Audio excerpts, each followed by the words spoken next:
at Coach Peveto, just looking at the defense, obviously a lot of new faces coming into this fall camp, but overall, how do you feel like how the defense has performed during this fall camp, and would y'all still need to be when y'all take the field against Eastern Michigan? Well, it's always a work in progress.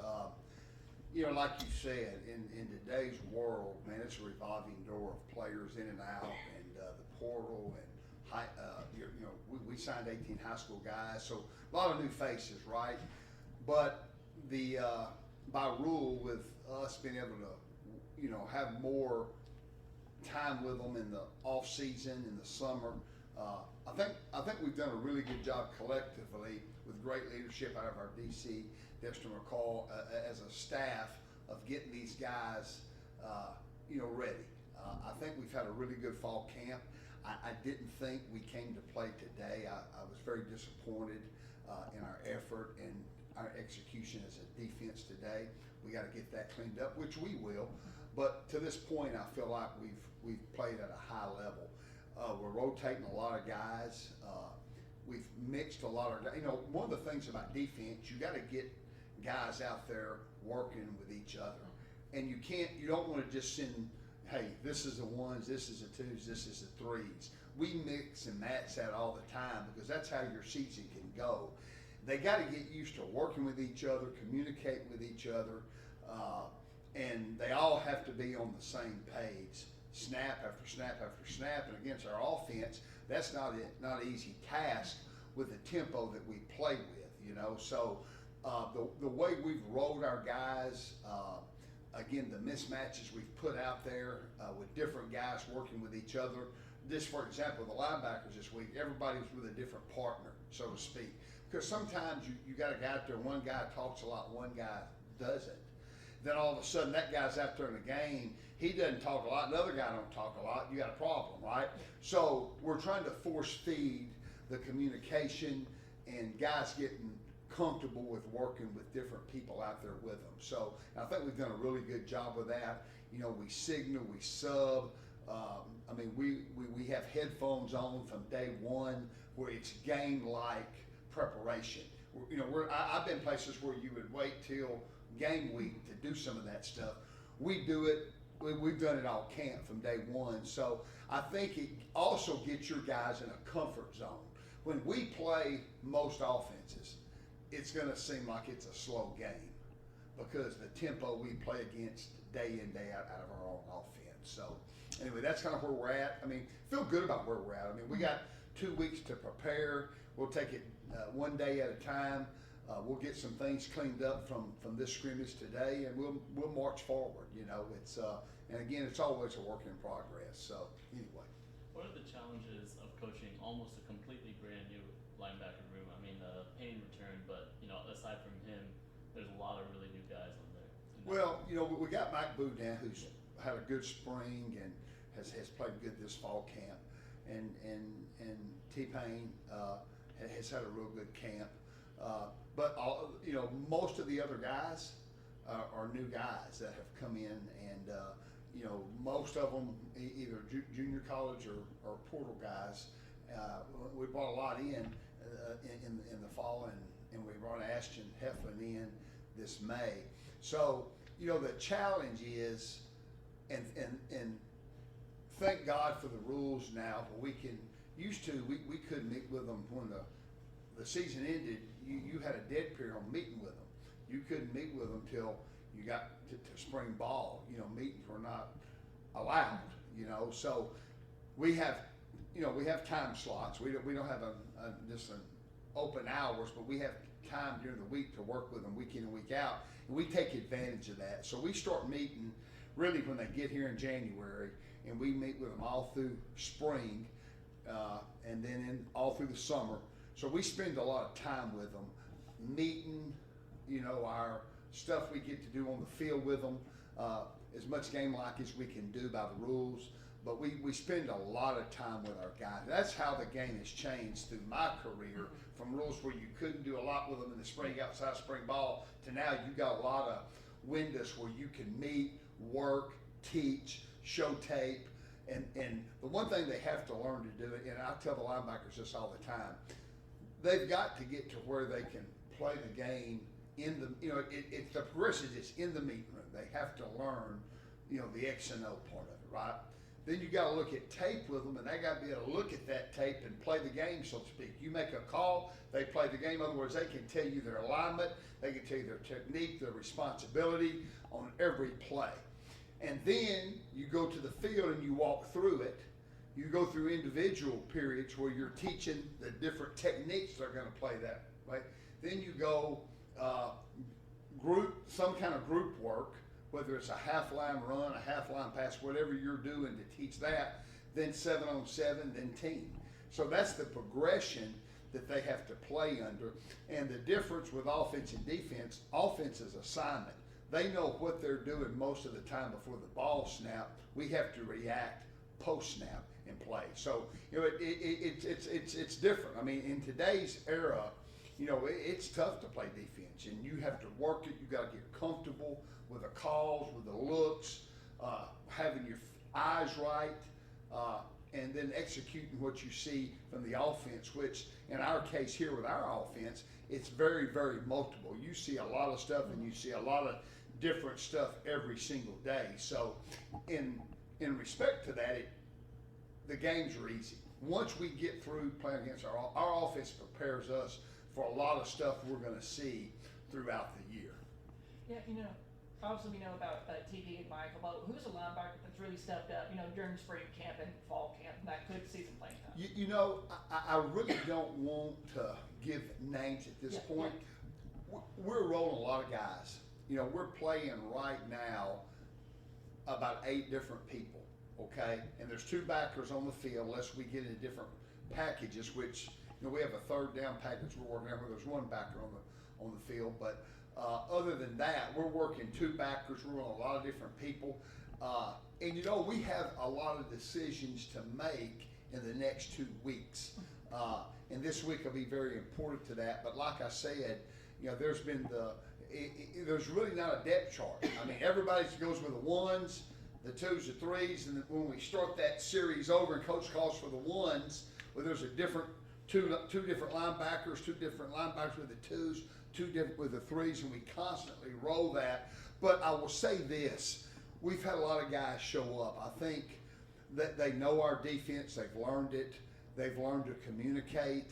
We've made plays on the ball. We've had a lot of pass deflections through camp, which is important. We've been very productive, and that's what you have to see in linebackers. They have to communicate, and they have to be productive. And they have to be leaders, and I think they've done all 3 of those. Some higher level than others, but I feel like where we're at right now, I would have taken it when we started fall camp. If you'd have told me, hey, on what is today, the 16th? On August the 16th, this is how I'm going to feel, I would have taken it. Now, are we ready to play? No. Am I giving that any gold stars? No. But we're in a good spot with the linebackers, and we have a group of guys that we can play great defense with and help our team win. Would you say you're pretty happy with the depth of this linebacker group? Yeah, I do. I've been places where I felt like I had 3 guys I could put out there, and I had to double train people. I'm not having to double train anybody at this point. I mean, we got we're 4 deep at Mike, 4 deep at Will. I'm rolling them. I'll tighten that down as we get closer to game day. But I feel like right now, if we went out there and played, I'm gonna play a lot of guys. And then of course the course of the game, the flow of the game can change that. I always tell them if somebody has a real hot hand, I might leave him out there longer than anticipated, and they know that. I don't surprise them on game day. They know how we're going to do the rotation and what to expect, and that's part of being a team player. Sometimes the hot-handed guy plays, and but I do feel like our depth is really good. Just got to keep working and stressing all the details of it. And I have a room that I love them. I mean, they are good guys. I don't have one high maintenance guy in there, and they listen, they're on time, they do the right things. One thing we preach here, stay off list. You know what I'm saying? I don't want them on this guy didn't make breakfast, this guy's late to this meeting, this guy didn't go to class. Don't want any of that. Preach that as much as we preach the details of playing good football.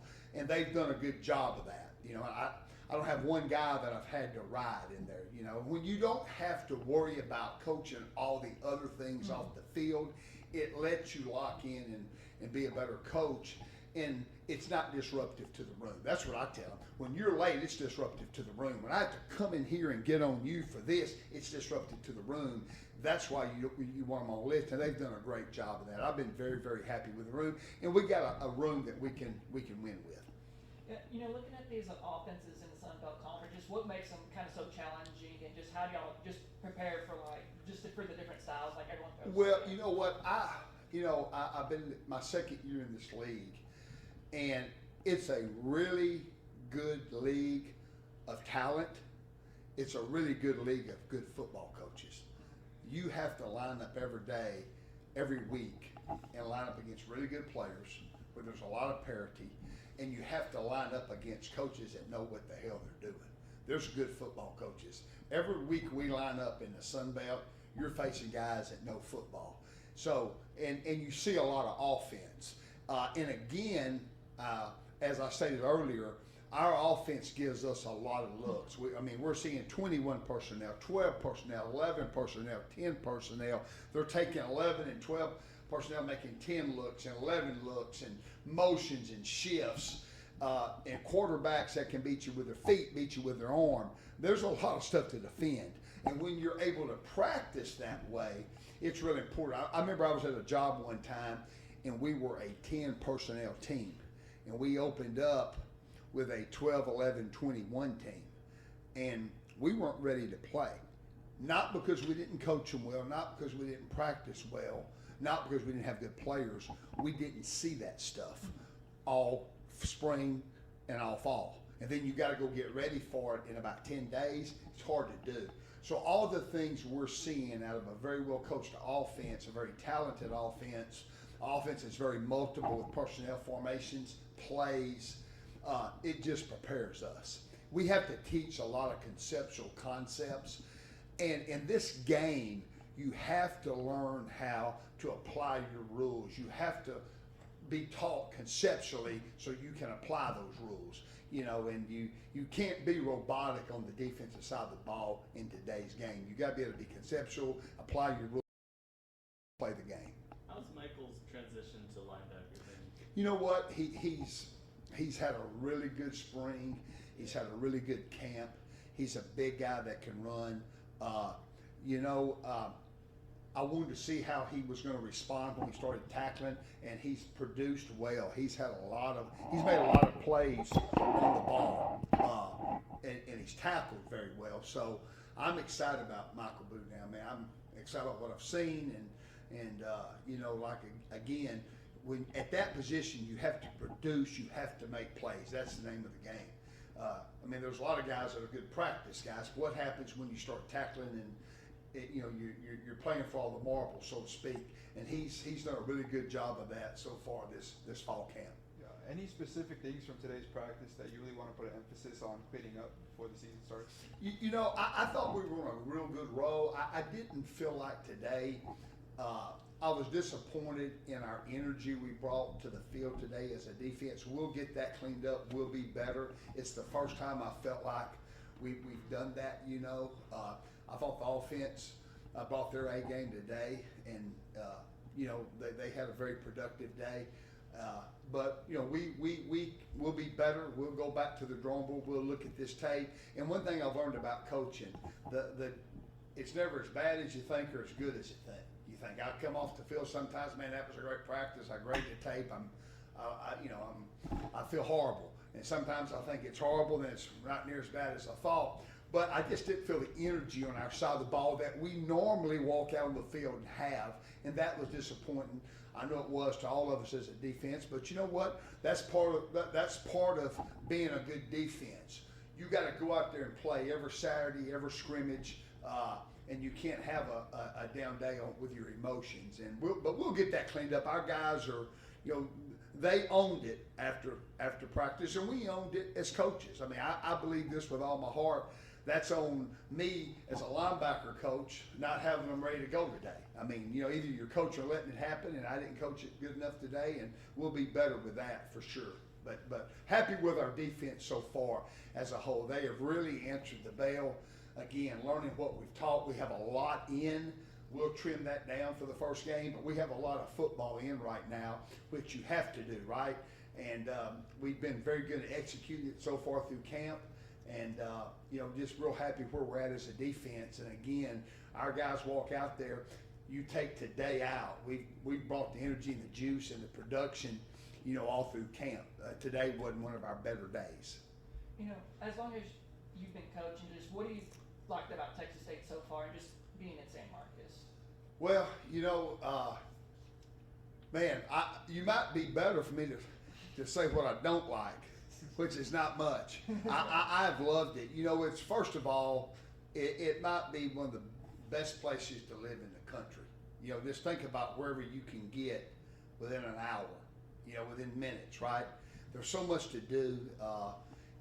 I've lived all over the state, growing up in Southeast Texas as a kid, and I played at SMU. I coached in East Texas. I've coached at UTEP, coached at University of Houston. I've coached all over the state. There's not a better place to live. This university's incredible. You can tell that the leadership here is awesome, from our president to our AD to our head football coach. We have an incredible staff. There's a lot of energy. There's a lot of juice.